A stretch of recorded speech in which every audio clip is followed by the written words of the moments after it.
같이 한 목소리로 같이 공독합니다. 교회는 그의 몸이니 만물 안에서 만물을 충만케 하시는 이의 충만이니라. 아멘.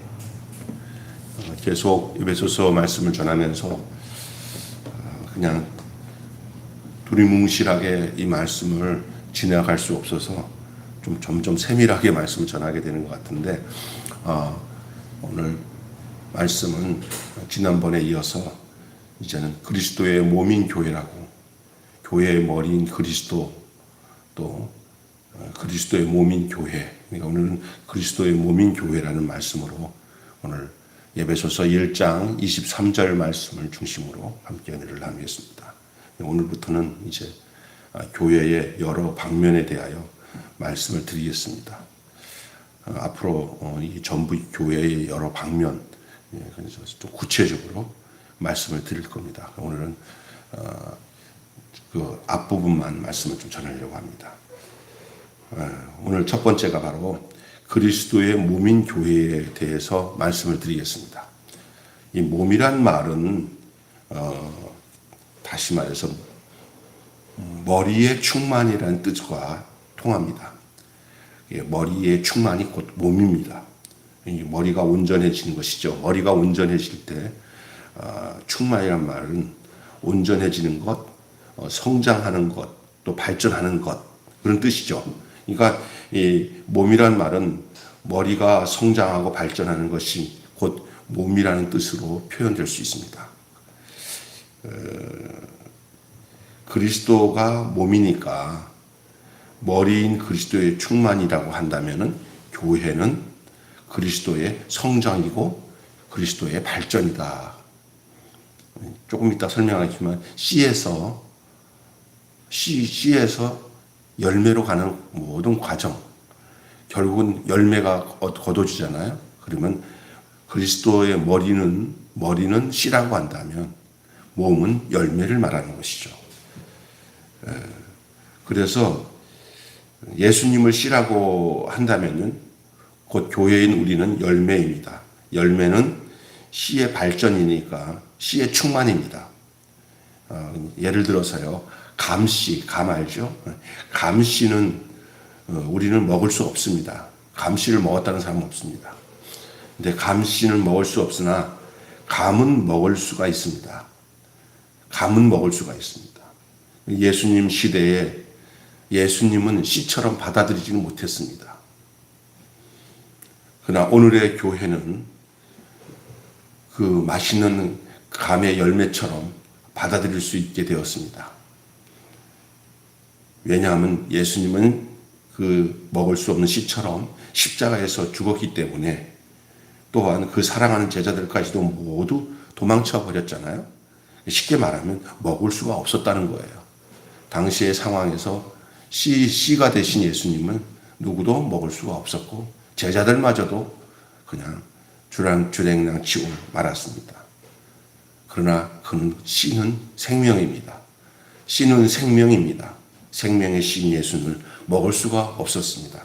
그래서 요한복음에 자기 땅에 왔어도 자기의 백성들이 영접하지 않았으나, 그렇게 얘기합니다. 영접지 아니했다 했습니다. 먹을 수가 없었습니다. 그런데 이제 그 씨가 자라서 이제는 충만해져서, 그 씨가 충만해져서 발전하여서 성장하여서 몸이 되었습니다. 그 씨가 몸이 되었습니다. 머리가 몸으로 발전되었습니다. 바로 교회입니다. 교회는 열매가 되었습니다. 그래서 이제는 씨인 예수는 먹지 못했어도 교회를 먹을 수 있게 되었습니다. 열매를 먹을 수 있게 되었습니다. 그래서 교회를 보고 사람들이 많이 오는 이유는, 교회는 그리스도보다 먹기가 쉽고 먹기가 달고 먹기가 괜찮습니다. 물론 진짜 배기는 씨입니다. 씨로 인해서 그 먹을거리인 열매가 생겼지요. 씨만 열매보다 더 진짜죠. 씨가 온전해야 열매가 온전해지는 것이니까 근본적으로는 그렇지만은 먹기는 조금 그렇잖아요. 그렇지, 먹기는 열매가 더 먹기가 좋지 씨가 먹기 좋지는 않습니다. 어떤 경우는 씨도 맛있는 게 있습니다. 씨도 먹고 열매도 먹는 경우도 있지만 교회를 보고 사람들이 오기 때문에 교회를 통해서 그 씨는 발전하는 것이죠. 교회를 통해서 그 씨가 또 여러 개로 번식하는 겁니다. 예수 그리스도의 씨가 열매 안에서 생성된 또 다른 씨들은 씨가 한 개의 씨가 아니라 여러 씨로 번식이 됩니다. 교회를 보고 사람들이 오기 때문에 교회를 통해서 그 씨는 발전하는 것이죠. 아, 씨가 이런 거구나. 씨가 크면 열매가 큰가? 그렇지 않습니다.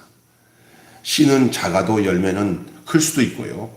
씨가 커도 열매는 작을 수도 있습니다. 호박씨는 물론 씨도 크지만 호박도 커요. 겨자씨는 엄청 작아서 먼지 같은데 나무는 엄청 커요. 이게 씨를 보고는 클지 작을지를 알 수가 없습니다. 열매를 보고야 비로소 호박이구나, 겨자구나 라고 알 수가 있습니다. 만일 열매가 없다면은요, 그 씨가 뭔지, 그 씨가 좋은지 나쁜지 어떤 건지 확실하게 도저히 구별해낼 수가 없습니다. 씨로서 열매가 있었기 때문에 그 열매 안에서 나온 씨니까 이게 호박씨야, 이게 겨자씨야, 요게 배추씨야, 요게 수박씨야, 뭐 이렇게 얘기할 수 있는 거죠. 열매를 통해서 알게 된 거죠. 열매 안에서 나왔기 때문에 그래서 그게 씨를 아는 거죠. 씨를 보고 열매를 안다는 것은 불가능해요. 이것은 계시로서만 알 수가 있어요. 계시로서만은 알 수밖에 없는 일이에요. 이 계시라는 게 뭡니까? 십자가에 못 박힌 예수를 보고 교회를 알 수 있다는 것이 교회 계시예요. 비밀이잖아요. 십자가에서 못 박힌 예수를 보고 교회를 알 수 있는 거예요. 우리가 모르는 일입니다. 이것은 우리가 사과씨를 알고 사과를 아니까 그렇지, 생전에 사과를 본 적이 없는 사람에게 사과씨를 보고 사과를 안다는 것은 불가능한 일입니다. 그래서 열매로 나타나니까 사과씨를 안 거예요. 교회로 나타나야 그리스도를 아는 거예요. 이것은 계시로만이 보여줄 수 있는 것입니다. 그래서 바울은 그 계시를 본 사람입니다. 바울은 씨를 본 사람이 아니라 열매를 봤다는 그렇게 얘기하는 거예요. 열매를 봤다. 그래서 열매를 봤기 때문에 그 씨를 알았다. 이것이 바울이 이렇게 얘기하잖아요. 내가 이 계시를 받은 것을 너희가 알 것이다 라고 말을 한 거예요. 내가 이 계시를 받은 것을 너희가 알 것이다. 십자가에서 못 박힌 예수의 그 증거가 바울의 안에 있었기에 가능한 말씀입니다.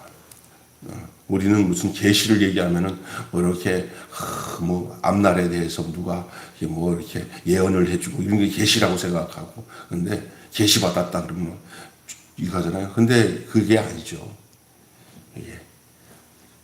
예수를 아는 것, 십자가에 못 박혀 죽으신 예수를 아는 것이 계시예요. 그것이 교회로 열매로 나타나는 거예요.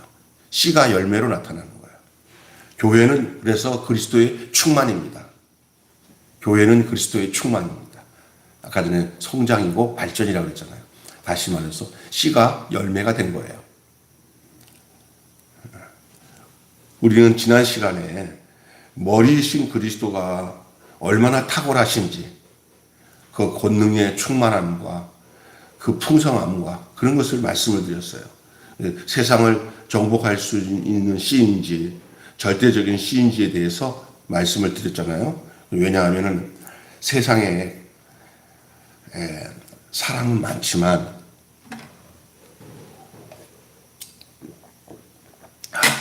죽고 다시 난 사람 없습니다. 그리고 유명한 사람이 많지만은 온 인류를 포함해서 자기 안에서 함께 죽기도 하고 함께 살기도 해야 한 그 한 사람은 없습니다. 자기 안에 모든 사람이 포함되어서 그 한 사람이 되게 한 사람은 세상에 없어요. 유명한 사람도 많고 세상을 정복한 영웅 같은 사람도 있었지만 이런 사람은 없었습니다. 자기 안에 모든 인류를 포함하여서 죽고 자기 안에서 모든 인류를 살려낼 그 사람.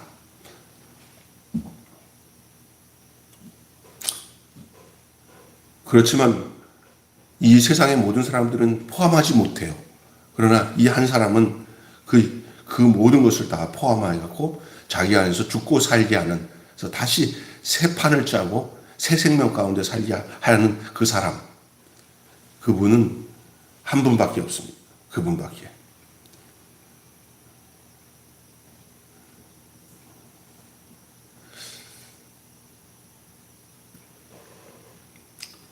그들이 가는 길은 어떤 사람을 따라갈 수도 있지만 어떤 사람은 못 따라갈 길이 세상 영웅들이나 위대한 사람들입니다.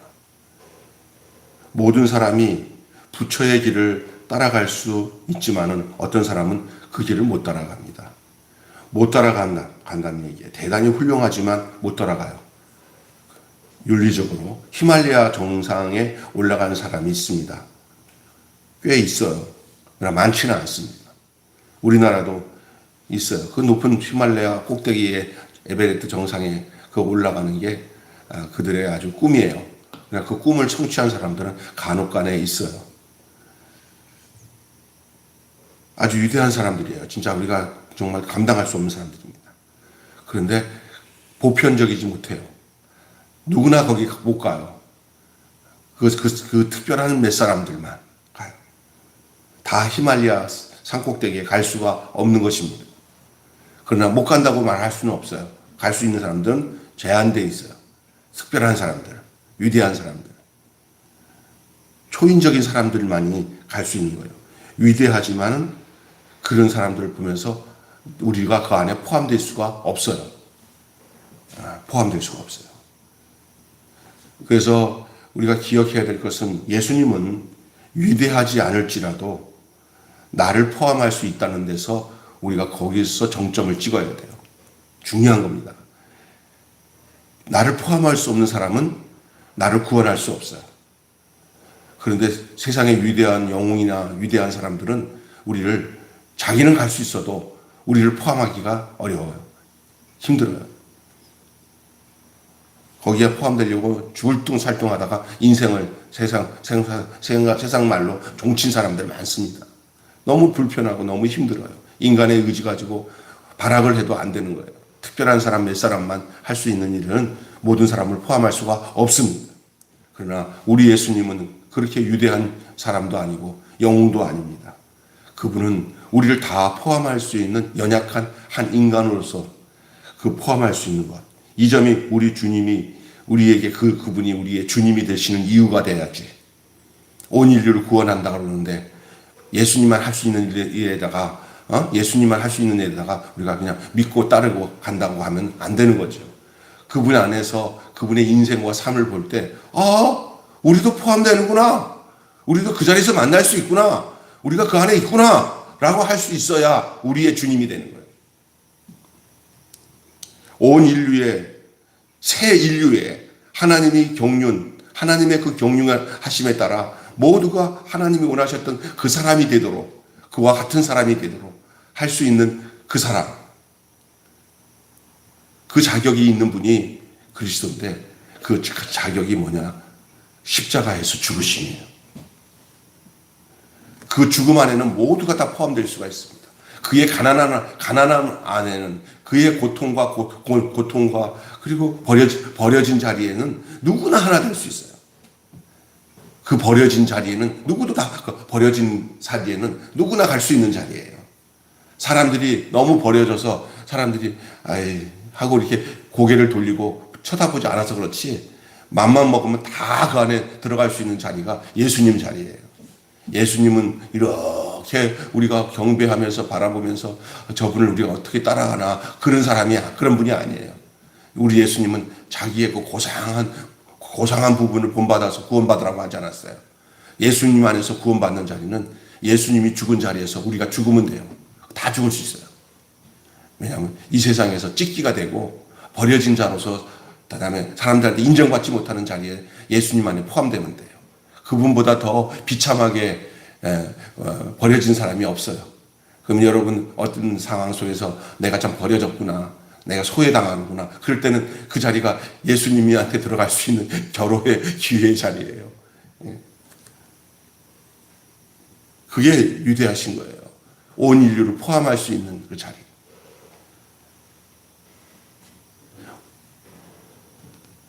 온 인류의 그 새 인류의 머리가 될 수 있는 그 자격이 바로 누구냐? 이런 분이란 말이에요. 위대한 사람이 새 인류의 머리가 될 자격이 있는 게 아니고 온 인류를 포함한 사람만이 온 인류의 머리가 될 수가 있습니다. 그것이 계시로 나타나는 바로 십자가의 자리예요. 십자가의 자리. 이게 교회의 씨예요. 씨. 근데 우리는 잘못 알고 이 세상의 많은 교회들은 더 위대해지기 위해서 예수님을 잘못 알고 계신 거죠. 예수님의 오신 그 바울이 발견한 자리가 아니고 그냥 막 병자 고치고 능력 행하고 부자 되게 하는 그런 자리가 예수님이 온 자리예요. 그러면 거기는 포함되지 못해요. 인류가 모두가 공평한 자리가 어딘지 아세요? 다 뭐 부자냐 가난한 자나 다 거기서 만나요. 건강한 자나 건강치 못한 자나 어린아이나 노인이나 할 것 없이 결국은 시간 지나면 만나는 자리가 어딘지 아세요? 바로 죽음의 자리예요. 죽음의 자리. 그것을 여러분 아셔야 됩니다. 예수님은 그 죽음의 자리를 우리를 초청했어요. 왜? 다시 살리기 위해서. 다시 새 인류가 되기 위해서. 그리스도의 그 십자가의 죽음은 모든 인류를 포함할 수 있는 자리예요. 그 자리에서 새 인류가 나오고 교회가 생긴 거예요. 교회의 본질이 어디 있는지를 아셔야 돼요. 세상에서 뭔가 성공하려고 교회가 생겨진 게 아니라 당신의 몸이 되기 위해서 교회가 세워졌어요. 예수님은 씨요, 우리는 열매예요. 씨의 발전이, 씨의 충만이, 그리스도의 충만이 곧 교회란 말이에요. 만물 위에. 그리스도는 곧 교회의 머리이십니다. 우리가 그의 머리가 얼마나 탁월한 그 사실을 알면은 이 몸이 얼마나 귀한 줄을 알게 될 거예요. 내가 그리스도의 그 탁월함과 그 하나님의 놀라운 그 경륜을 그리스도 안에서 그걸 발견했다면 우리의 몸은 더 충만해질 거예요. 왜냐하면 씨보다 열매가 맛있거든요. 그래서 우리를 먹음으로 우리의 맛을 느낌으로 결국 씨를 알게 되는 거예요. 다 먹고 나면 나타나는 게 씨 아닙니까? 그리고 그래서 예를 들어서 박남수 목사를 다 먹었더니 남는 게 뭐야? 십자가의 죽음 씨, 예수님이 딱 나타나는 거야. 이게 씨였구나. 이게 이런 맛을 내는 열매가 되었구나. 사람의 삶의 그 인격에 그 씨로 말미암아 생겨진 그 열매의 맛이 다 먹히고 나면 나중에 씨로 남아서 내가 사과를 먹었구나. 씨를 보고 사과 씨인 줄 알고 그게 씨로 인해서 시작된 걸 알게 된 거예요. 교회의 시작은 그리스도예요. 하나님이 씨로 오셔서 인류의 판을 바꿨어. 아담의 판에서 그리스도의 판으로 당신의 생명으로 인류를 구원하시는 이 놀라운 하나님의 경륜이 바로 이 교회의 본질이에요. 교회에 나타난 본질이에요. 오늘 잠시 서론적으로 이제 더 깊이 들어가면 굉장한 말씀으로 아마 1장 23절에 한 몇 주 머물러야 될지도 모르겠어요. 그러나 오늘 이 말씀을 통해서 우리 하나님이 우리에게 또 다른 귀한 은혜를 알도록 깨닫도록 해주신 것을 믿습니다. 기도하겠습니다.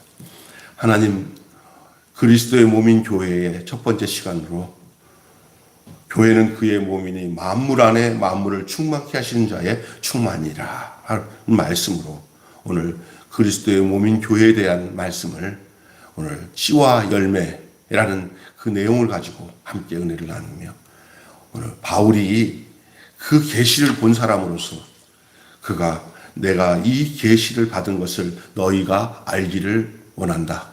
이 바울이 봤던 이 계시가 오늘 우리에게도 임해서 우리가 교회를 알고 그 교회의 존재를 통한 또 그리스도를 충만하게 아는, 그래서 우리가 어떤 존재로 이 교회가 세워졌는지를 이 세상적인 시각으로 교회를 판단하는 게 아니라 하나님의 경륜과 목적 아래서 교회를 아는 그런 복된 저희들 되게 해 주신 줄로 믿습니다. 우리 주 예수님의 이름으로 기도하옵나이다. 아멘.